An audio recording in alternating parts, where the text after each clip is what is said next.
Hi friends, ये अगला video है।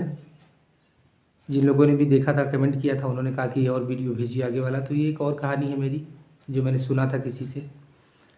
जिन लोगों ने भी चैनल को सब्सक्राइब किया है उनको बहुत बहुत धन्यवाद। और ये कहानी एक किसान परिवार के आदमी की है।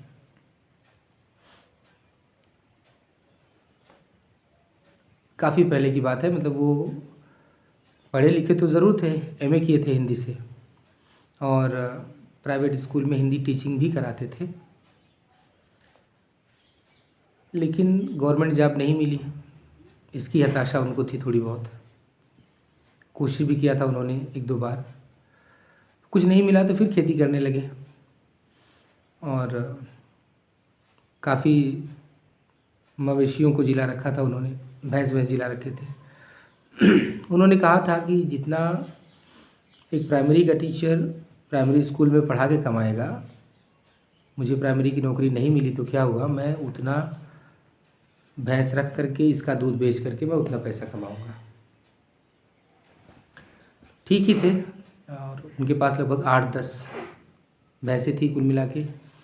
और सुबह उठते थे, सुबह उठ करके वो भैंसों को ले जाके मैदान में छोड़ देते थे चरने के लिए, और फिर दोपहर में लेके आते थे। दोपहर के टाइम में स्कूल जाते थे, फिर स्कूल से रिटर्न आते थे, और फिर उनका वही उन्हीं जानवरों के साथ चराना, खिलाना, पिलाना, यही सब काम होता था। तो एक दिन जब वो शाम को जानवरों को चारा दे रहे थे तो अचानक उनको लगा कि उनकी किसी एक भैंस की थोड़ी सी तबीयत ख़राब है। तो उसके गले वले में हल्का सा कुछ सूजन टाइप का था। तो अगले दिन उठे, गए, डॉक्टर को दिखाया उन्होंने। तो डॉक्टर ने कहा कि ये गला घोंटू जैसा कुछ लग रहा है। दे दिया दवाई, दवा लेके आए, खिला दी उसको।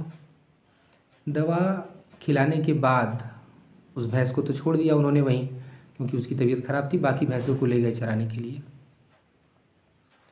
तो जब चरा के दोपहर में वो आए तो देखा उन्होंने कि वो भैंस बहुत ज़्यादा बीमार हो गई थी, और एक आधे घंटे के अंदर वो भैंस एक्सपायर कर गई, भैंस मर गई। भैंस मर गई, आए भैंस इसको गाड़ के दफना के आ गए। स्कूल नहीं आए। फिर शाम के समय उन्होंने फिर देखा कि दूसरी भैंस के वैसे ही हो रहा है। अगले दिन उसको भी उन्होंने घर पे छोड़ दिया, बाकी भैंसों को ले गए चराने के लिए।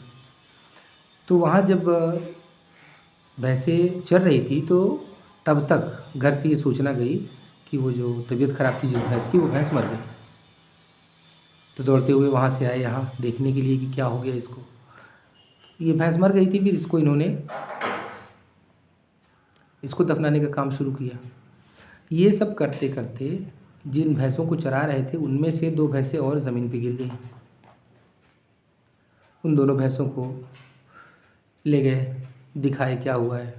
कुछ पता ही नहीं चला था। डॉक्टर भी परेशान कि इसकी दवाई तो देने से ठीक हो जाता है, पता नहीं क्यों नहीं ठीक हो रहा है। ले गए उसको, उन्होंने उसको भी दफना दिया।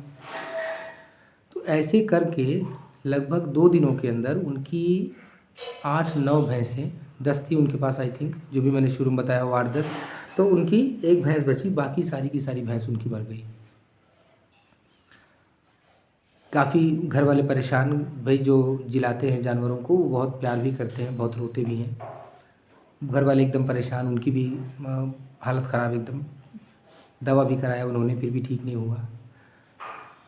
तो उन्होंने जब डॉक्टर कहा कि भाई हमसे नहीं ठीक होगा, हम ये सब नहीं बचा पाएंगे, हमको नहीं समझ में आ रहा है कि क्या हुआ है, तो वो गए किसी तांत्रिक के पास।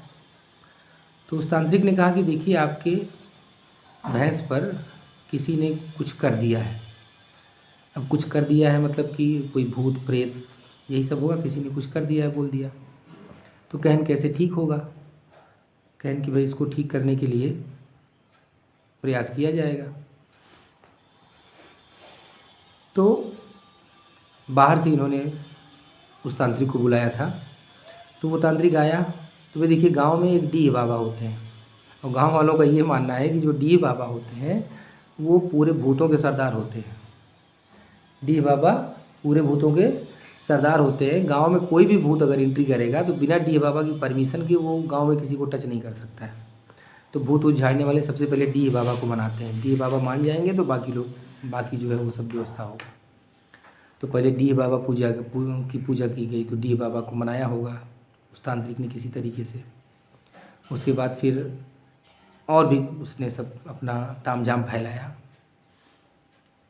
और कहा कि ठीक है आपका भूत हम उतार ले रहे हैं। आपको भूत किसी व्यक्ति विशेष ने नाम बताया होगा कि दिया था, और वहाँ से उसको भूत उतार लिया उन्होंने। और भूत उतारने के बाद उनकी भैंस जो एक बच गई थी वो बच गई, ठीक हो गई। तो जब गुरुजी ने ये कहानी बताया, गुरुजी इसलिए कह रहा हूँ कि मैं भी उसी विद्यालय में था कुछ दिन, तो वो मेरे से सीनियर थे और गौतम परिवार के थे। तो हमने कहा कि ये बताइए गुरुजी, आप भूत प्रेत मानते हैं? कहीं जिसके ऊपर बीतती है उसको मानना पड़ता है। मेरी 9 भैंस 10 भैंस मर गई 2 दिन में, तो मुझे मानना ही पड़ेगा ना। आखिर क्या हुआ था जो सब सब एक साथ मर गई? तो बीमारी लगती है, एक के लगती है, 2 के लगती है, सबको एक साथ थोड़ी लगती है। हम कहे चलिए भैया आप मानते हैं अच्छी बात है, लेकिन मैं तो नहीं मानता। कहें जो दिन पड़े उस दिन तो हम मान जाएगा। तो मेरे ऊपर अभी तक तो नहीं पड़ा है, मान लीजिए मैं मानता नहीं, लेकिन ये है कि उनकी कहानी सुनने के बाद मुझे ये लगा कि भाई हो सकता है कि उनको भ्रम हुआ हो, या हो सकता है कि सचमुच में कुछ ऐसा हुआ हो। तो अगर आप लोगों के पास भी ऐसा एक्सपीरियंस हो या आपके घर वालों के पास ऐसा एक्सपीरियंस हो तो आप उसको कमेंट में लिख सकते हैं।